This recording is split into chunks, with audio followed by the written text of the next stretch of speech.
Salut les devins, c'est Saikyo, on a de tout nouveaux spoilers une nouvelle fois concernant le film Dragon Ball Super Broly, plus une nouvelle version du trailer que l'on connaît déjà, avec deux passages qui sont nouveaux.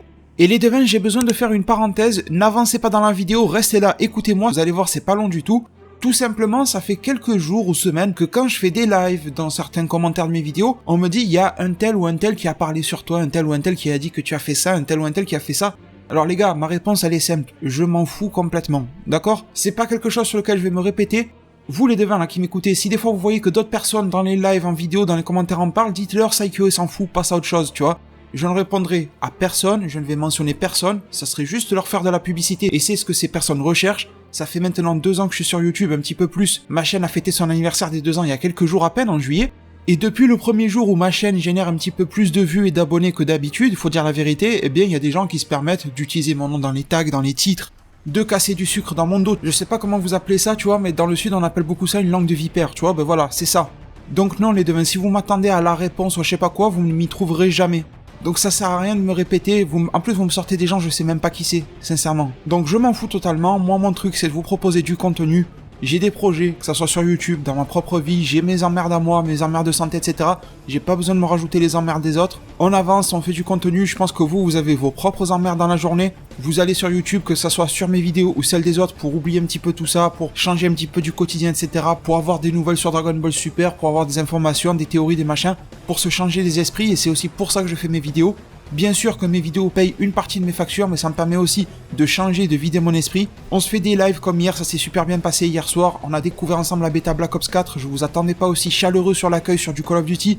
Voilà, Call of Duty, forcément tu te dis putain, les mecs qui sont habitués au Skyrose et tout ça, ils vont me voir dessus, ils vont rigoler. Et ça s'est super bien passé, je vous en remercie. Donc voilà, c'est sur ça que je veux continuer, sur des ondes positives. Vous me verrez jamais broyer du négatif sur ma chaîne YouTube. Le message est passé maintenant, je ne le répéterai pas plus tard. Donc forcément, il y a de nouvelles personnes qui vont rejoindre ma chaîne YouTube et qui ne seront pas au courant que j'ai fait ce message-là. Donc je compte aussi sur vous pour le propager si des fois quelqu'un essaye de me chauffer sur un truc. Moi, je lui répondrai pas. Si des fois vous voulez lui dire Saikyo s'en fout, donc il te répondra pas. Voilà, au moins ça m'aidera un petit peu à communiquer. Les enfantillages, les gamineries, machin, c'est bon, j'allume la télé, il y a Boubacar ici, il se tape dessus. Tu vois l'horreur du spectacle que ça peut donner dans un aéroport, machin, je vais pas aller à mon tour, à une plus petite échelle, aller me taper dessus avec quelqu'un derrière un ordinateur, ça n'a aucun sens. Bref. Maintenant, place au contenu, c'est pour ça que vous êtes là et c'est pour ça que je suis là aussi. Alors ce trailer, ce nouveau trailer, qu'est-ce que c'est? C'est le trailer que vous avez vu il y a quelques semaines en arrière, je vous avais proposé le décryptage, etc. Et en fait, ils ont rajouté 2 plans supplémentaires, un sur Goku, toujours avec un plan de Yuya Takahashi qui est super bien dessiné dans la neige, avec la veste, la arctique. Il a un air très sérieux, il regarde en face de lui, et là on comprend que Goku est en train de découvrir la menace. Et vu l'air de visage de Goku, vu les commentaires que vous m'avez fait, etc., quand je rassemble un petit peu tout ce qu'on a pu vivre au travers de mes différentes vidéos, j'ai vraiment la sincère impression que comme par rapport au screenshot que je vous avais montré sur lequel on voit clairement un Freezer apparaître devant eux, que Goku est en train de réagir à la présence de Freezer. Et en plus, Goku en bas, il est en train de dire « Ah, c'est lui !» Donc je pense pas qu'il aurait eu cette réaction-là, si négative et un petit peu étonné si c'était simplement Broly, parce que Broly n'est pas censé être connu. Donc je pense qu'ils vont faire face à Freezer. Il est fort possible que Freezer viennent, les narguent, etc. et qu'ils passent en retrait, qu'ils se cassent dans un vaisseau ou quoi, qu'il leur dit bon ben moi maintenant je vous laisse avec Broly, démerdez-vous. Ou alors tout simplement que Freezer rentre dans le vaisseau, tu vois, et qu'il laisse se taper contre Broly, et qu'à la fin du film, ben, Broly va rentrer dans le vaisseau pour chercher Freezer et lui déboîter la gueule, parce que par exemple Broly aura appris la vérité sur son peuple, que Freezer lui aurait menti, enfin bref, là je m'écarte un petit peu du sujet, mais vous m'avez compris. Et ensuite l'autre plan, c'est cette explosion-là, qui n'est pas du tout au moment de l'explosion de là où on voit une planète péter, probablement une planète Vegeta, et on pense, on voit cette explosion-là, on ne sait pas du tout ce que c'est. Mais par contre, on peut s'en rendre compte que sur ce plan-là, on voit des falaises, des rochers, machin, donc vous avez bien vu que il y aura en gros, d'après le trailer, il y aura 2 gros combats. Un sur une planète glacée, un sur une planète en fusion, rouge. On ne sait pas si ce sont 2 planètes différentes, on ne sait pas si la planète glacée va se faire exploser, et du coup elle va se transformer. Rappelez-vous de la transformation de Namek, vous avez été nombreux à m'en parler en commentaire. Namek était très joli, verdâtre, etc. Quand Freezer l'a fait péter, ça ressemblait beaucoup à ça. Et dans le trailer, alors, on peut voir cette espèce de zone-là. Donc, est-ce que justement, on va pas se prendre la tête à savoir si c'est la planète de glace qui a décongelé ou je sais pas quoi, enfin la zone glacée quoi. Mais en tout cas, il semble que c'est cette zone-là que je vous montre qui va subir une forme d'explosion, et ensuite, le lieu va apparaître comme étant en fusion. Donc j'ai vraiment l'impression que partout par là où Freezer passe, il y a une explosion qui va changer la planète, hein. Vous vous rappelez de Fukatsu no F, de l'arc Namek, machin, à chaque fois ça se passe comme ça. C'est un petit peu le plan de détresse. Après, c'est pas forcément Freezer qui va causer l'explosion de cette planète-là, mais c'est juste pour vous dire qu'à chaque fois qu'il y a une explosion de planète, on a vu Freezer dans les parages. Je suppose que cette explosion de puissance, etc., et même l'explosion de la planète en fusion, il se peut vraiment que ce soit la planète Terre qui soit dans cet état-là, soit dû justement à une explosion de Broly. Il y a 2 cas de figure pour moi qui se présentent. Broly qui voudrait par exemple se venger de Goku et Vegeta, parce que Freezer va lui retourner un petit peu le cerveau et lui dire que Goku et Vegeta sont les méchants, que le roi Vegeta était méchant, que Bardock était un con, etc. Ce qui est pas faux, mais bon, Freezer est bien pire que le roi Vegeta et que Bardock. Et du coup, si Broly pense que les parents de ces 2 gars-là sont les causes de l'extinction de sa race, et si le roi Vegeta, comme dans le tout premier film sur Broly, a essayé de mettre fin à la vie de Paragus et de Broly, il a des raisons de lui en vouloir. Donc Broly risque de dire, ma planète natale a explosé, je vais te faire exploser la tienne, tu vois, et ça pourrait se faire. Et après, autre cas, dans une bataille enragée contre Freezer, Broly pourrait tout simplement aussi vouloir péter la planète, voilà. J'espère vraiment qu'ils vont pas nous refaire le coup de Freezer qui pose ses 2 mains à plat contre le sol et qui fait tout péter. J'espère vraiment qu'on va pas nous refaire ça fait 2 fois qu'il le fait, je pense que ça suffit, vraiment. En parlant de Freezer maintenant les devins, on va se tourner vers la nouvelle interview que nous avons, on va remercier alors Herms98 sur Twitter, on va remercier également le site dragonballsuper-fans.fr pour les traductions, et la source originale est le site officiel de Dragon Ball. Vous savez, je vous propose jamais de conneries sur ma chaîne YouTube, ça vient du site officiel Dragon Ball, tous les liens sont en description bien sûr. Nous n'avons pas la trad complète de l'interview, mais nous avons la traduction de tous les points principaux. Si des fois il y a une trad secondaire qui pop sur internet avec des choses un petit peu importantes, je vous en parlerai. Mais déjà vous allez voir que là on a des informations et des spoilers assez conséquents. Alors, qu'est-ce qu'on nous dit? On nous dit Dragon Ball Super Broly, interview de Nagamine et nouvelles infos sur le film.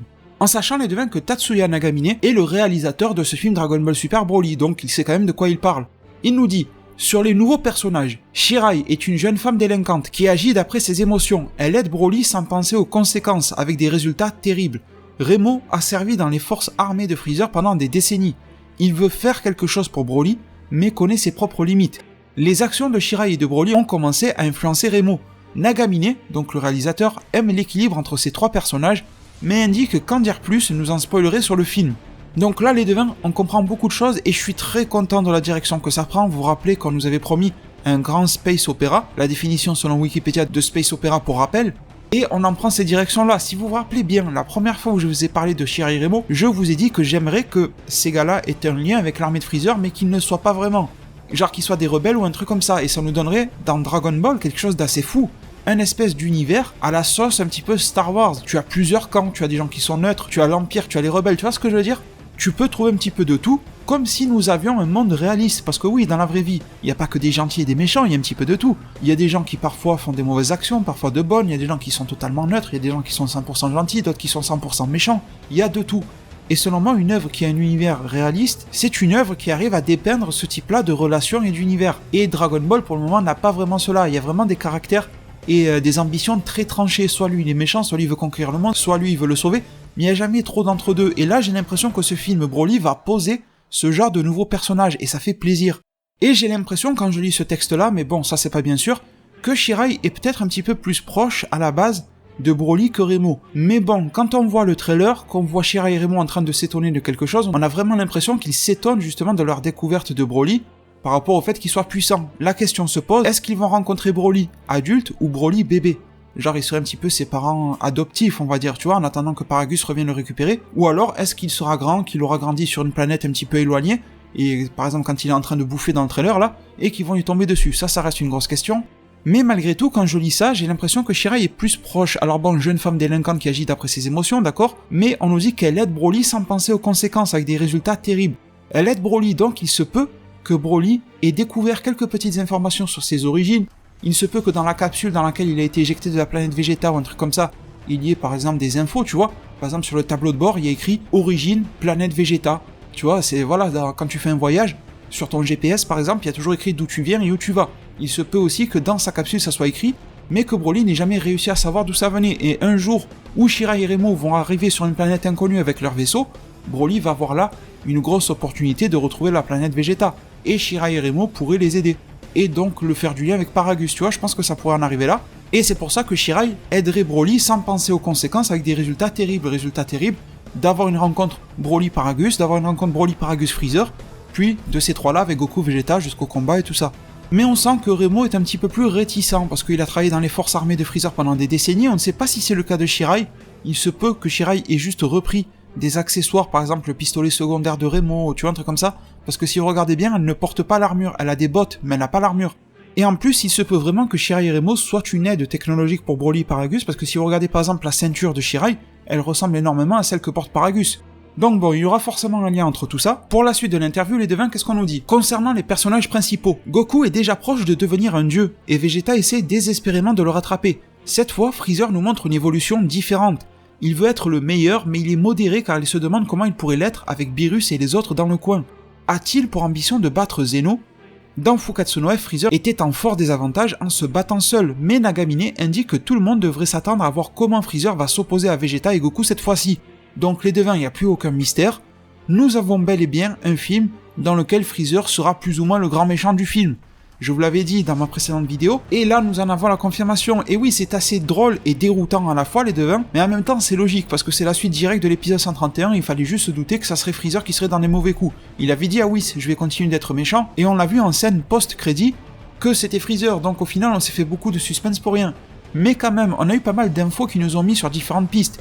On a Toriyama qui nous a parlé de Yamoshi dans une interview, qui n'a jamais, mais alors jamais dit qu'il ne serait dans le film, mais on s'était tous fait des petits espoirs de voir Yamoshi au moins être mentionné dans le film, ce qui est toujours possible, mais Yamoshi pour le moment n'est pas annoncé. Ensuite, qu'est-ce qu'on a eu pour brouiller les pistes? Eh bien tout simplement, on nous a dit dès l'annonce à la Jump Festa 2018 que ça serait un film sur l'origine du pouvoir des Saiyans. Ensuite, de l'origine du pouvoir des Saiyans, on s'est recentré sur un Saiyan en particulier, vu que le film s'est renommé Broly, et là, on nous apprend qu'un film qui était censé parler de l'origine du pouvoir des Saiyans, qui s'appelle Dragon Ball Super Broly, aura pour grand méchant Freezer. C'est vraiment déroutant les devins.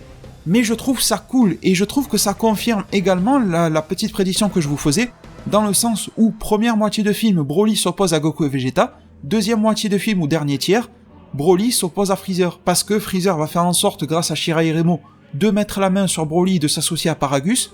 Deuxième partie de film, Goku et Vegeta arrivent d'une certaine manière à expliquer à Paragus ou à Broly quelle est la réalité des choses, et du coup Broly aura certainement gagné contre Goku et Vegeta, mais on s'en fout parce que Broly n'est pas le méchant, n'est pas la menace à éliminer, la menace c'est Freezer, donc peu importe que Goku gagne ou perde dans ce film-là, et Broly va se retourner contre Freezer et va déboîter du Freezer à l'appel. Je pense que ça le ferait vraiment bien dans ce sens-là.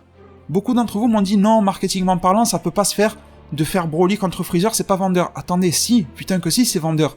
Freezer dans les sondages est le méchant au Japon, le plus aimé et adoré là-bas. Et à l'extérieur, en dehors du Japon, le plus aimé c'est Broly. Ça veut dire qu'on va opposer, bon Broly ne sera pas méchant dans ce film-là visiblement, le plus aimé et adoré de tous les ennemis de Dragon Ball en dehors du Japon à celui qui est le plus aimé et adoré au Japon. Sachant que si Goku et Vegeta perdent dans le film, un petit peu comme quand ils ont perdu face à Beerus dans le premier film, ça veut dire, et oui, que l'histoire est ouverte pour la suite et que l'on peut avoir d'autres films ou alors une autre série animée comme j'en ai prédit le retour pour juillet 2019. Et oui, ça ouvre beaucoup de choses plutôt que d'avoir la team des héros qui gagne, vraiment c'est beaucoup mieux comme ça. Je poursuis l'interview les devins, qu'est-ce qu'on nous dit? C'était assez dur pour Nagamine de voir que Broly serait dans ce film, vu que son mentor, Shigeyasu Yamochi, le type s'appelle Yamochi, c'est assez drôle, a dirigé les premiers films Broly, et il s'est dit qu'il ne pourrait pas surpasser son mentor, pourtant il reste concentré sur la nouvelle personnalité de Broly, réalisée par Toriyama et l'a rendu fort. Bon, ça se passe de commentaires les devins. Nagamine pense que la façon de voir les anciens Dragon Ball était trop fixe. Il veut rafraîchir les transformations en Super Saiyan, le Kamehameha et autres en utilisant les dernières méthodes d'animation. Avec cela à l'esprit, l'idée de Toriyama des picotements dans le haut du dos lorsque l'on devient Super Saiyan l'a inspiré pour les différents aspects de la transformation physique. Donc là les devins on tombe sur un gros point, donc déjà une envie de rafraîchir l'animation, et vous l'avez vu dans le trailer de Super Saiyan etc. Et le picotement dans le haut du dos. Et oui, les détracteurs de ce truc là, je vous ai déjà expliqué à de maintes reprises, mais j'ai l'impression de parler un petit peu à un mur, que c'est tout simplement dans la culture des arts martiaux japonais et chinois que le ki pour les japonais ou le chi pour les chinois se manifeste au niveau du buste, en plein milieu du buste, ce qui s'appelle le tanden. Ce sont les espèces de points de concentration du ki. Comme quand vous regardez Naruto, vous voyez qu'il y a différents points de concentration du chakra dans le corps, dont un gros central qui est là au milieu là. Ce milieu correspond parfaitement avec le haut du dos au milieu derrière, ça correspond, c'est comme un tunnel, tu vois. C'est le même endroit mais vu de dos, ça change rien. Donc Toriyama, et en plus on nous confirme que l'idée vient de Toriyama pour les détracteurs qui disaient que c'était des conneries de Toyotaru ou de l'Ato Animation, ça vient de lui et il s'est simplement inspiré de quelque chose qui existe dans notre monde réel qui s'appelle le tanden, les points de concentration du ki ou du chi, et il a fait en sorte de s'en servir pour faire une espèce de justification de la transformation de Super Saiyan. En même temps, se transformer en Super Saiyan, c'est quoi? C'est bien rassembler tout son ki au même endroit d'une manière très forte et explosive. Eh bien, par pure logique, le ki est censé se rassembler dans le lieu de rassemblement du ki. et le tandem c'est ça, donc il n'y a rien d'incohérent les devins. C'est juste qu'en Occident, on n'est pas très habitué justement à parler de tandem, de point de concentration du ki. Voilà, c'est tout. Ensuite, Nagamine indique qu'ils ont adapté le script de Toriyama comme s'il était à part des scènes d'action. Mais le script original aurait dû faire le double des 90 minutes prévues. Donc tout le monde impliqué dans le film a travaillé pour réduire cela, même si cette durée peut être sensiblement étendue. Donc les devins, ce qu'ils nous disent, c'est que le script donné pour eux nous aurait rendu un film qui dure 3 heures, sauf qu'ils avaient pour objectif de faire un film qui va durer 1h30, ça change un petit peu des 2 heures qu'on nous a annoncé il y a quelques jours en arrière. Bon, je pense que ça fera entre 1h30 et 2 heures en fait, c'est ça, en gros comme un film comme d'habitude quoi, quand tu vas au cinéma. Et qu'ils ont dû travailler pour réduire le script de Toriyama, donc c'est cool parce que nous avons un script généreux de Toriyama, mais il nous dit, même si cette durée peut être sensiblement étendue. Alors là, on se pose beaucoup de questions parce que est-ce qu'on va avoir une espèce de version longue, par exemple quand ça va sortir en Blu-ray, on aura la version normale plus 30 minutes de bonus, un truc comme ça, ou est-ce que alors c'est une bonne base pour lancer la nouvelle série? Et oui, on met de côté tous ces éléments-là qu'on n'a pas gardés de Toriyama pour le film, on les sort pas dans une version bonus, on s'en sert pour faire redémarrer de bon pied la série Dragon Ball Super, plus ensuite on continue de broder l'histoire autour de ça. Ça peut le faire les devins. Ensuite, qu'est-ce qu'on nous dit? Nagamine a été choisi pour diriger le film alors qu'il était au milieu de son travail de directeur de la série TV Dragon Ball Super. Il voulait voir la série TV jusqu'à la fin, mais la Toei a insisté pour que ça soit lui qui dirige le film. Pourtant, Nagamine pense que le dernier directeur de DBS, Ryota Nakamura, et son staff ont fait du très bon travail dans l'arc Survie de l'univers, et cela a aidé que Toriyama s'investisse aussi beaucoup dans cet arc. Un épisode standard possède 3500 à 4000 frames, mais l'épisode 131 de DBS en possède le double. Le nombre d'images d'animation, donc de frames, est directement lié au budget, et c'est du coup très contrôlé. Et pour information, dans My Hero Academia, il y en a beaucoup plus que l'épisode 131 de DBS, pour vous dire. Bref, Nagamine lui-même s'est fait disputer une fois pour avoir utilisé 4000 frames durant un épisode de Magical Doremi, mais depuis, la Toei semble avoir appris à être plus cool là-dessus quand nécessaire. Donc j'ai pas grand chose à en dire les devins, mais là bon, vous comprenez que l'aspect financier est très important et qu'ils peuvent pas se permettre, les gars, de faire ce qu'ils veulent, même en termes d'animation, il y a des budgets, il y a des limites minimales, maximales à respecter, ils peuvent pas aller au-delà. Et donc c'est pas vraiment aux mecs qui travaillent pour la Toei qu'il faut s'en prendre, mais plus à la politique éditoriale, productive, etc. de la Toei Animation à laquelle il faut s'en prendre plutôt qu'aux employés de la Toei. Il faut s'en prendre à toutes les personnes qui prennent des décisions économiques, parce qu'on sait que s'il y avait un animé de meilleure qualité, on serait encore plus à l'adorer, à le regarder, à le consommer, mais visiblement la Toei Animation n'a pas encore bien compris cela, et c'est dommage. En tout cas, Nagamine est un fan de Dragon Ball depuis le début, et a vu la série originale quand il était petit. Pour lui, une des grandes forces de Dragon Ball est la facilité avec laquelle nous comprenons les personnages, qui est gentil, qui est méchant, etc. Il veut également que ce nouveau film soit agréable pour ceux qui n'ont pas d'expérience avec Dragon Ball. Le film Dragon Ball Super Broly sera le 20e film réalisé pour la franchise Dragon Ball et aura droit à l'implication directe du maître Akira Toriyama à la pointe de l'intrigue, du scénario et du design des personnages. Les contributions promotionnelles ont pour le moment suggéré une histoire qui parlera de la race guerrière la plus forte de tout l'univers, les Saiyans, racontant les origines de leur force. Le personnage de Broly sera totalement réécrit par Akira Toriyama pour ce film. Le film arrive au Japon le 14 décembre dans un premier temps, puis aux États-Unis ainsi qu'au Canada en janvier 2019. Et les devins, petite précision personnelle, si vous avez vu passer ce tweet du Grand Rex, le cinéma français, qui avait laissé entendre qu'il le passerait, qu'il le diffuserait, etc., eh bien sachez que ce tweet a été supprimé par le Grand Rex eux-mêmes. Donc pour le moment, il n'y a rien d'annoncé au Grand Rex pour décembre, etc. Peut-être que ça va se faire, peut-être pas. Peut-être que c'était une erreur de communication qu'ils voulaient juste dire que le film sortirait en décembre et que les mecs, voilà, ont fait une mauvaise com. Et tout le monde a cru qu'il allait avoir le film là-bas, du coup ils ont vite supprimé le tweet. Je ne sais pas. Peut-être qu'ils vont l'annoncer finalement, aucune idée. Mais pour le moment, ne vous mettez pas en tête qu'il sera au Grand Rex, que vous allez réserver vos places, etc. Je sais que c'est triste, mais malheureusement, le tweet a été supprimé. Et j'y peux rien, hein, c'est pas moi qui l'a supprimé. Donc en tout cas, moi ce que je peux faire, c'est de vous en informer. Vous avez toutes les informations qu'il faut pour aujourd'hui. Je vous remercie tous énormément pour tout le fidèle soutien que vous m'apportez.